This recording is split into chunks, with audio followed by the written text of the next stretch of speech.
प्रति टन किमान 5,000 रुपये दर द्या. नारायण वाघमोडे. 10 दिवसात दर जाहीर केला नाही तर आंदोलन करणार.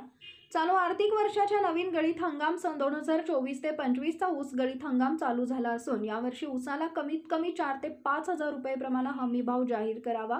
अन्यथा 10 दिवसानंतर ऊसाचा दर जाहीर न झाल्यास नाईलाजास्तव आंदोलन करावे लागेल. याची दक्षता साखर कारखान्यांनी घेऊन दर जाहीर करावा अशी मागणी शेतकरी चळवळीचे नेते नारायण वाघमोडे यांनी केली आहे. साखर कारखाने सुरू होऊन 15 दिवस झाले तरी अद्याप जिल्ह्यातील कोणत्याही साखर कारखान्यानं ऊस दर जाहीर केलेला नाही. शेतीसाठी लागणारी खते, औषधे आदींचे दर गगनाला भिडलेत.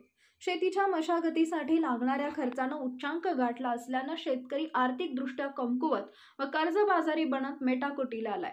सरकारच्या नेहमीच्या सूत्रानुसार काढला जाणारा FRP हा कमीत कमी असणारा दर आहे.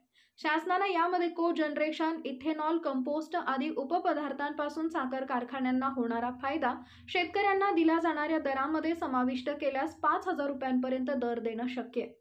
यासाठी पुढच्या काळात शासनाशी संविधानिक मार्गाने मी लढा देणार असल्याचं शेतकरी संघर्ष समितीचे नेते नारायण काका वाघमोडे यांनी म्हटलंय.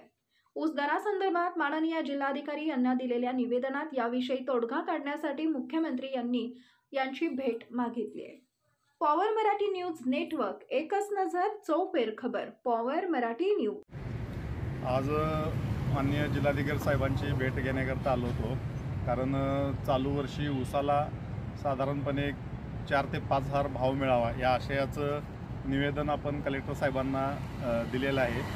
तर काय आहे, ज्या कारखान्यांचं प्रोजेक्ट नाहीत त्यांना 4,000 दर सहज शक्य आहे, पण ज्या कारखान्यांचं कोजनरेशन प्रोजेक्ट आहे, इथेनॉल प्रोजेक्ट आहेत, त्यांना 5,000 ऊसासाठी टनाल दर द्यायला ह्यावर्षी काही अडचण नाही.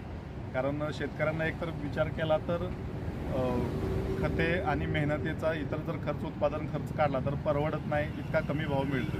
तर यासाठी लवकरच मुख्यमंत्री साहेबांना सुद्धा भेटण्यासाठी आम्हाला वेळ द्यावा शेतकरी संघर्ष समितीच्या कार्यकर्त्यांना. यासाठी कलेक्टर साहेबांची चर्चा करण्यासाठी मी आज आलो आहे आणि त्यांना निवेदन दिलेलं आहे. तर आणि दुसरी गोष्ट म्हणजे कोणतीही वस्तू आपण दुकानात गेला तर पैसे लगेच देतो, पण आज ऊसाचा हंगाम चालू होऊन 8-10 दिवस झाले, पण कोणत्याही कारखान्यानं ऊसाचा दर अजून जाहीर केलेला नाही. तर दर न जाहीर करता ऊस तोडी चालू करणे म्हणजे सरळ शेतकऱ्याच्या मालमत्तेवर दरोडा टाकल्यासारखा आहे. तर याचा विचार करून दर लवकर जाहीर करावा आणि ऊसाला किमान 5,000 भाव, ज्यांचे प्रोजेक्ट आहेत, कोजनरेशन असेल किंवा इथेनॉल असेल, त्यांनी 5,000 आणि बाकीच्यांचे प्रोजेक्ट आहेत त्यांनी कमीत कमी 4,000 भाव द्यावा आणि तो सहज शक्य आहे. आणि हे पटवून आम्ही देऊ शकतोय. उत्पादन खर्चाचा मेळ लागत नाही हे पण पटवून देऊ शकतो. यासाठीच आम्ही मुख्यमंत्री साहेबांची वेळ आणि भेट मागितलेली आहे.